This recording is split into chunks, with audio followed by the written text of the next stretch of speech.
from ABC News Radio, KMET 1490 in Southern California. This is BizNinja Entrepreneur Radio with your host, Tyler Jorgensen. I want to welcome everybody out to BizNinja Radio here on ABC News, KMET 1490. And if you're listening on the podcast, really appreciate you catching us there. Or if you're watching us on YouTube or somewhere else on the internet, appreciate you tuning in. I have a special guest today. Special because I have seen her around on the internet for a long time, but haven't gotten to know her real well yet. So I'm really excited to welcome out Melanie Curtis, who's going to tell us a little bit about overcoming fear and what she does to help others do that. And so I'm excited to welcome Melanie. Yeah, thank you so much, Tyler. I'm psyched to be here. So you led off with the fact that you're a professional skydiver. And I don't really know what a professional skydiver is, except that means you make money jumping out of planes. Right. Not just, yeah. So how to explain that to me? How did that happen? And, what did it take to become a pro? Yeah, it's a great question. I think a lot of people are always very curious about that part of my career.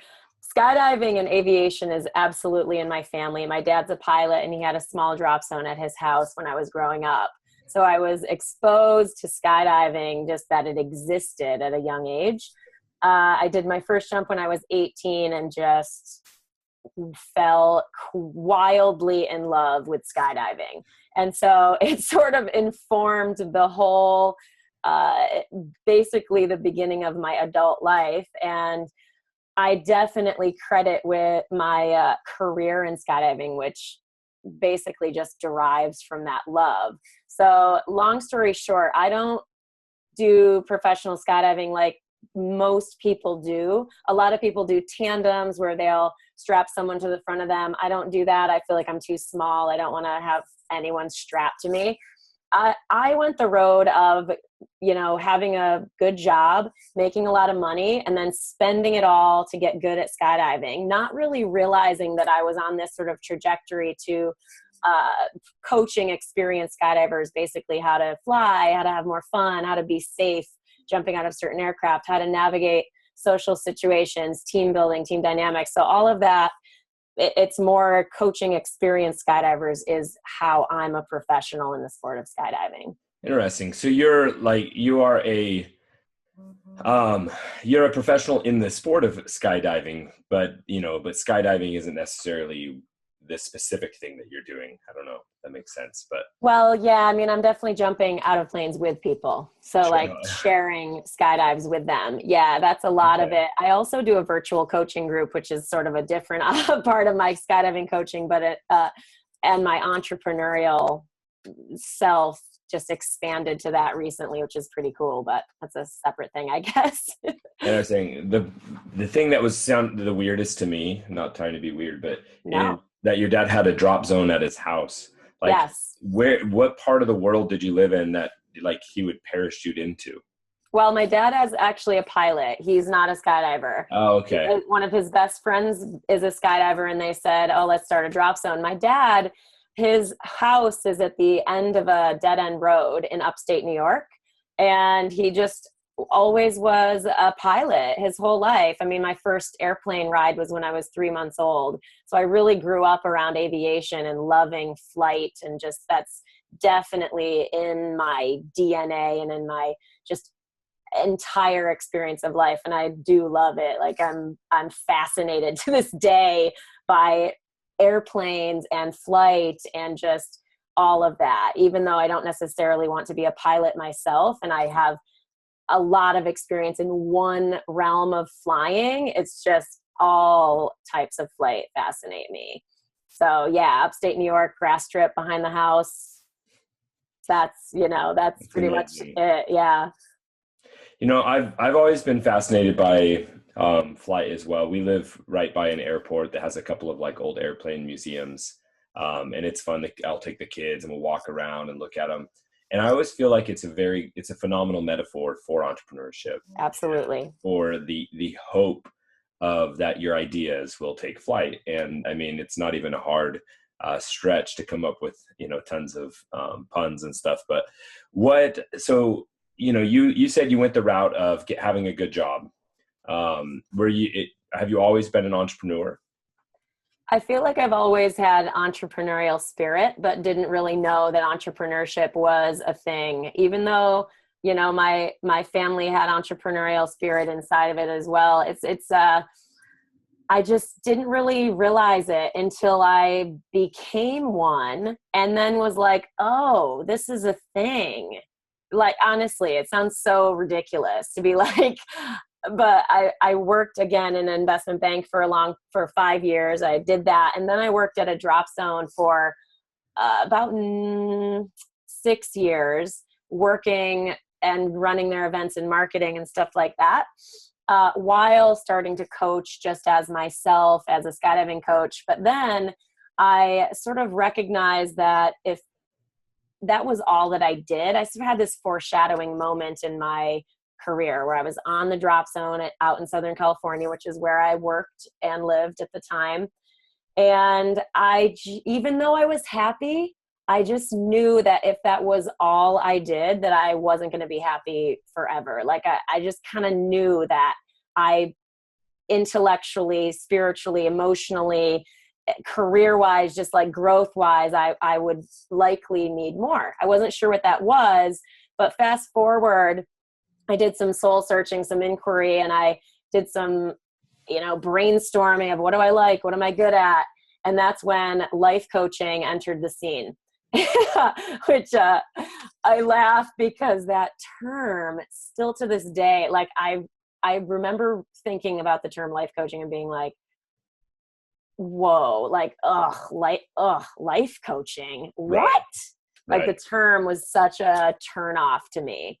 But I said, okay, either this is a total scam, complete crap, or it's my calling. So I was like, I better figure out if there's a chance it's kind of my calling. I better figure this out. So long story short, I did that. And so I think that term used to be, I think it's grown in acceptance. I think, at least for me, I've noticed amongst my peers that, 7 to 10 years ago, it was kind of how you just described it, where it had a very negative connotation. It was a lot of, like failed real estate agents were all of a sudden life coaches, and especially here in Southern California.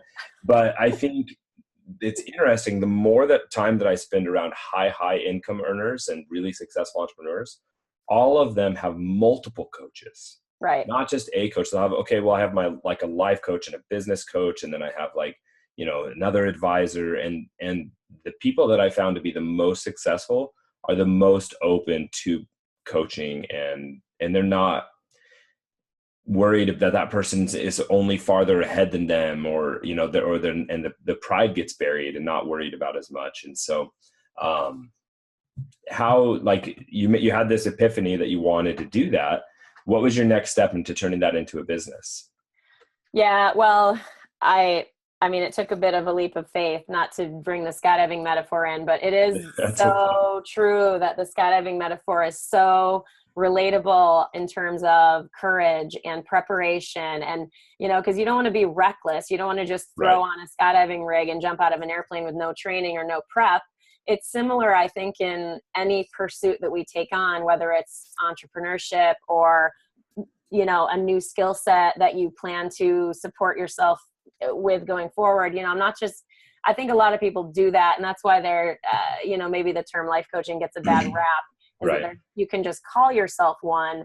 But I think the best coaches in the world have their coaching informed by something else, and obviously backed up by a lot of hard work to actually persevere through learning that skill set and being able to apply the excellence that they've achieved maybe in their previous experience. Like for me, my skydiving career definitely informs my coaching, my style, my communication, how I show up energetically in a conversation, what I sound like, how I'm like, life coaching, that's all part of what my, authentic way of being is. And I think that's interesting because life coaching, I think, is really just, I can't really stomach the super fluffy words. And so people who resonate with my style, who swear and feel normal and don't really want to be in a growth situation, but they really believe in growth. So that's kind of how I ended up. That's what my life coaching style really looks like. But I don't know. I feel like I'm not answering your question, but. No, you did. Well, I mean, yeah, and that's okay. But you were essentially saying that the first step was to go out and like learn, right? Not just start coaching, but start getting some understanding of and some framework around that so that you actually had something to do. So at the time, this happened when you were in Southern California. Did you stay here when you get started, or did you move back to the East Coast? No, well, my whole thing was before location independent or mobile entrepreneur was a thing. I really was clear that I wanted to build my business around my values and around the lifestyle I wanted. So I wanted that totally mobile, free situation. I did not, like, if my mom had a birthday and I wanted to go have birthday cake with my mom, I wanted to be able to do that, do a client call from the basement. I wanted to be able to basically do what I wanted to do when I wanted to do it. Sounds very simple, but also I wanted to be with whom I wanted to be with. And I'm so glad I did that. And I was very fierce about that boundary around how I take clients. Like, I still really don't let people pay to meet me in person. I love meeting people in person, but I don't sell that because I want to be able to be location independent for sure, still with freedom as a baseline value. You described that in a way that really resonated with me when you said you were fierce about protecting that, right? Because so really short version of my story is that, 7 or 8 years ago, I launched a location independent business, right? Where I started selling things online. I had other people doing the day-to-day stuff. And I really had built the 4-hour work week lifestyle, right? Where I was truly, it was literally, I would like check my emails an hour on Monday and a couple hours on Friday, and that was it. And everything was crushing. And I got wrapped up into another business about 5 years ago that slowly, very little bit over time, became, all of a sudden, it felt like a full-time job. Mm-hmm. And we were seeing a fair amount of success, but I finally had the realization that I'd lost a lot of what my vision was, what my purpose was. And so I just walked away from it. Yep. And that wasn't an easy thing to do, but I'm like, I'm not building what I want to build. And it was hard, but it was like, I had to get fierce about what I wanted again. Awesome. And so it's great to hear that you stuck to that from day one. Yeah, well, it takes courage. I'm sorry, go ahead. No, that's it. That's what I was saying. So tell us what you do. Now we know that you jump out of planes and you're a life coach. What is that? What is a life coach? What is it that someone would come to you for? What I like to say is people are like, oh, what do you do? I always joke and be like, I talk to people on the phone. Yeah, it's a lot better than what I say when people find out I sell like weight loss supplements. So. Well, yeah, the professional skydiving, actually, just to speak to making tough choices, I had so much success in my skydiving career that I think as you grow forward as a person and a business owner and as a professional, just whatever, because obviously we don't stay static as human beings. We grow and evolve. The things that I wanted back in when I was professionally skydiving, really fulfilled by that, change over time. So I actually took 2 years off from skydiving professionally and didn't jump. And it was great because it reinfused my love for skydiving. It also gave me a chance to fully focus on my life coaching work. It gave me a chance to come up with new ways to add value to the skydiving community inside of the new choice that I had made for the lifestyle I wanted, in that I traveled for many years coaching all around the world, doing skydiving events, and it was wonderful. I loved it. I have no regrets. It's also just an exhausting lifestyle.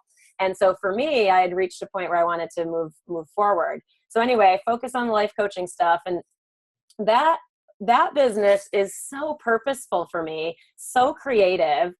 So to answer your question of what I do, it's a ton of stuff, as typical entrepreneurial pursuits are. I wear 80 hats, but I feel really motivated to get up in the morning because I believe and feel, like I said, purposeful in what I do. I feel like I'm making a difference. So I do one-on-one coaching where we talk on the phone or Skype or Zoom calls.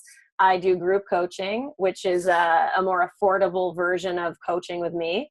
As I mentioned briefly earlier, I started a virtual skydiving coaching group because I thought it was sort of a travesty that all this stuff in my brain that I'd earned over the years couldn't be of use to people in the skydiving community without me just being physically present on a drop zone. And I was like, oh, I don't want to do that anymore. So I basically took that expertise and worked it into the model of mobility that I had available to my life coaching clients. So that my first book is about to publish in a few weeks, max. I sell Tell us other about stuff. your book. What's your book about? My book is called. What's the title and what's its tagline? What's the takeaway book? Yes, thank you for asking. Good question. My book is called One Positive Thought Can Change Everything, and that is absolutely derived from my experience with belief in and evolution through mindset as a skill. And when I work with people and they're in emotionally challenging times and they're like, oh, I don't know how to figure this out, or I don't know how to diffuse my own emotion. I don't even know that that's a thing. So much of that work that I do in life coaching conversationally with people is aimed to get people to a new breakthrough thought.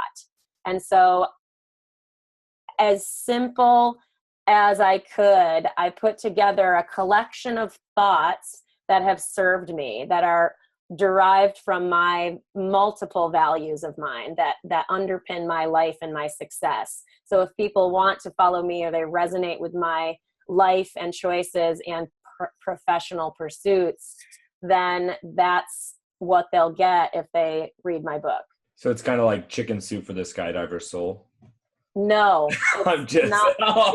You did not like that. No, it's not that I didn't like it. It's just that's definitely not what it is. Okay. It's not about skydiving at all. No, okay, no, but yeah. It's a collection of thoughts, right? So are they? It's is it quotes and things like that, or is it more stuff? No, it's quotes from Awesome. people that I admire, from my family, and from me. So a lot of quotes from me and my writing over the years. Yeah. And there's some. No, but I think, okay, I see. So the resistance was to the skydiver part. So it's much broader than that. It's to anyone looking for, to just kind of learn to reframe through more positive thought. Is that right? Yeah. And that wasn't a resistant no. It was just a clarifying no. It's not a skydiving book. Yeah. It's a life coaching book for sure. The skydiving book, I've written a column for a magazine for almost 8 years in a skydiving magazine. So my next book is my goal. This is like a future goal that I'm working on, is collecting all of those columns. That will most definitely be a skydiving book. Very cool. Yeah. So the power of positive thought is something that's really been interesting to me, because I'm by nature an optimistic entrepreneur, right? Since Awesome. I was a kid, I just always saw the positive, was always being creative. And because of that, I just assumed that everyone was like that, right? Because that's that's how we always project the way that we see the world and assume everyone else sees it the same way. Right. And of course, everyone that I know that is not that way likes to paint themselves just as more of a realist, right? Which I just kind of like that a little. I think it's kind of funny to me.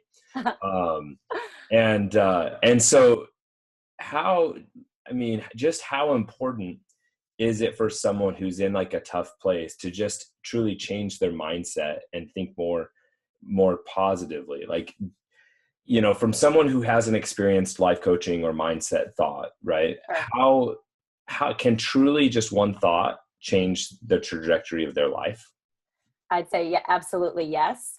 What I would also say to that is, like, people hear about affirmations all the time, right? Like bunny ears affirmations. Right.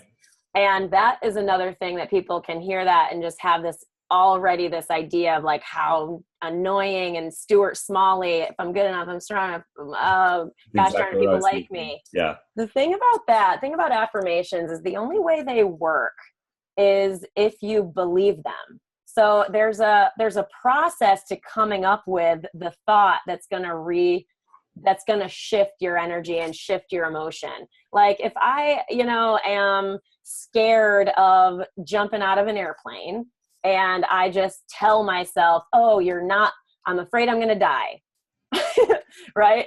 I'm afraid I won't perform in my competition. Like I have performance anxiety. Say I'm going on stage to give a talk. Oh, I'm afraid people won't like me and they'll reject me or whatever. I can't just say people will like me.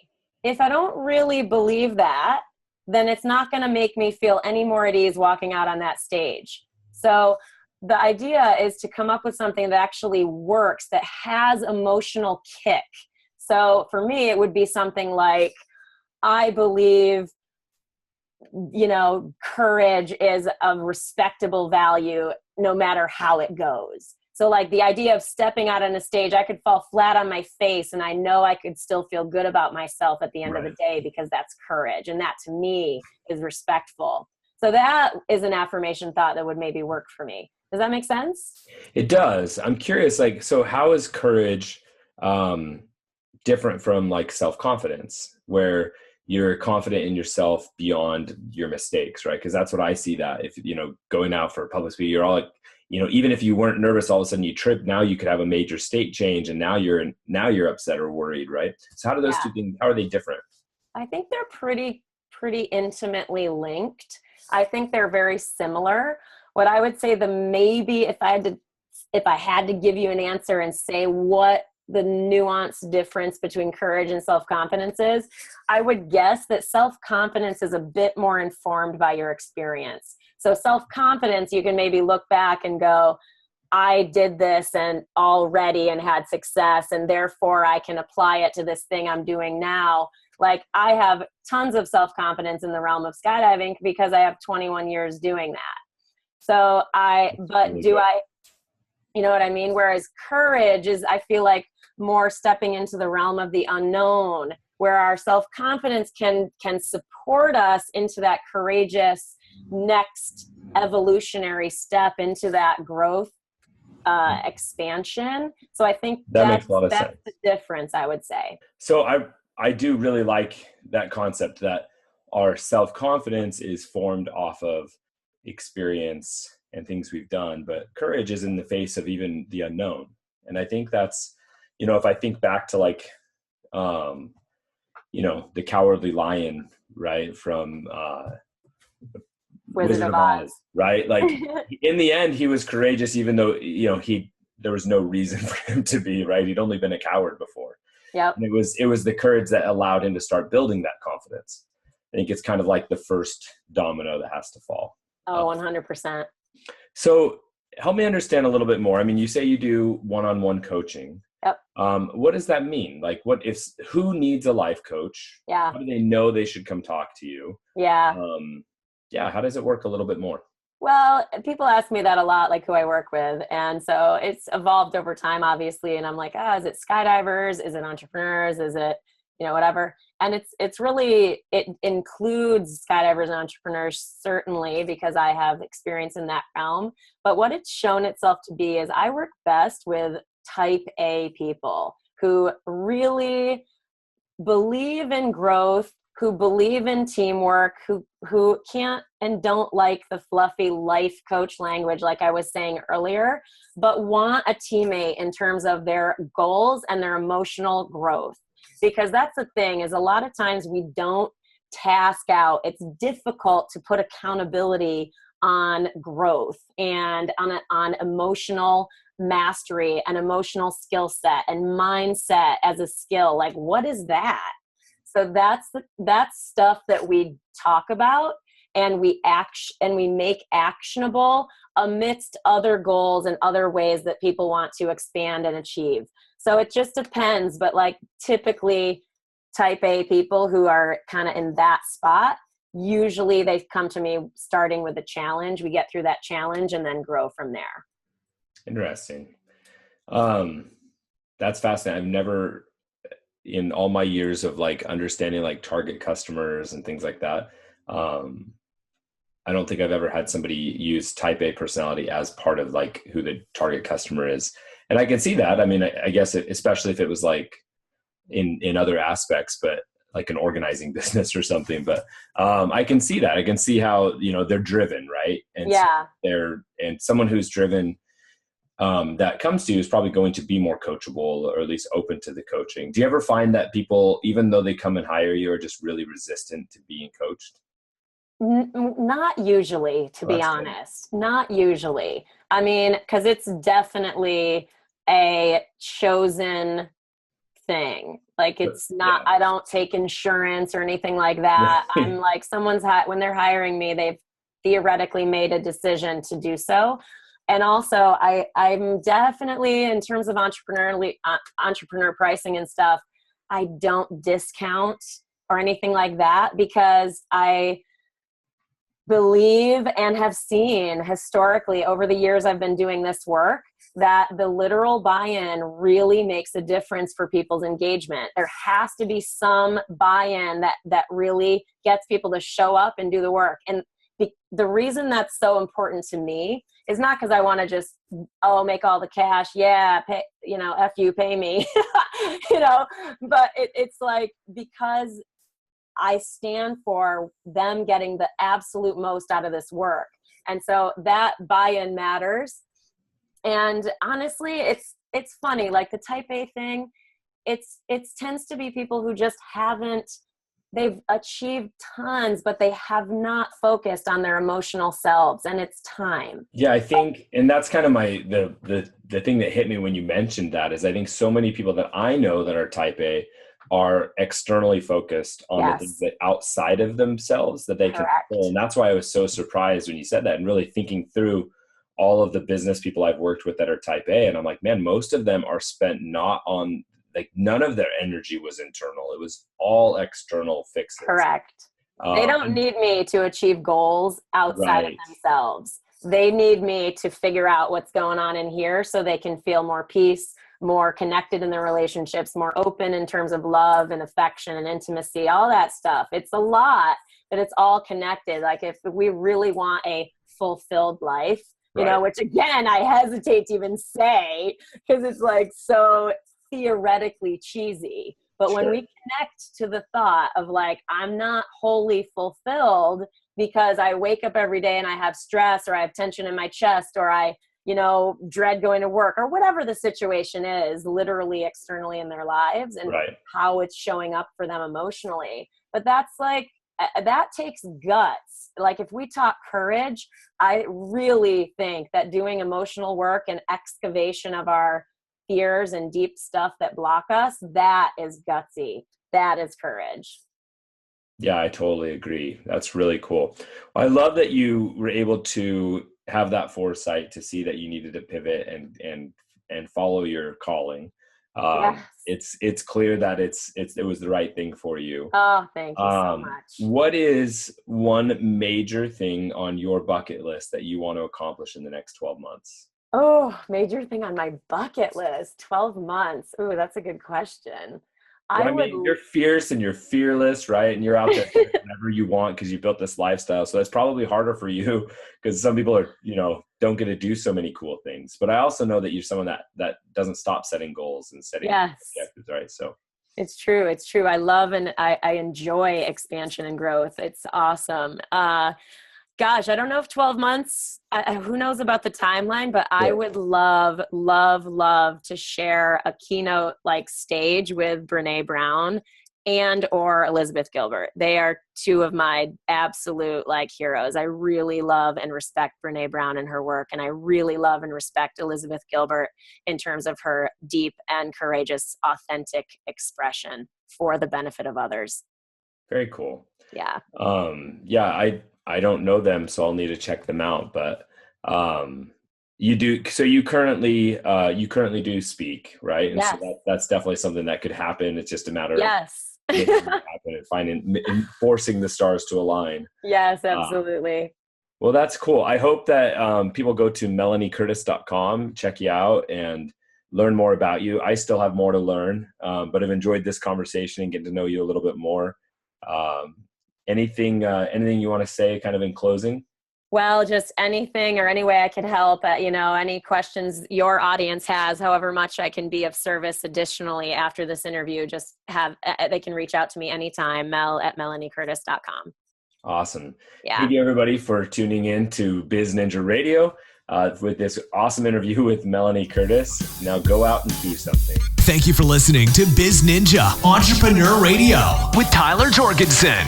Please make sure to subscribe so you're first to hear new interviews and episodes. If you found this podcast to be valuable, please share it with a friend. Don't forget to visit our online dojo at bizninja.com to claim your reward for listening to the show.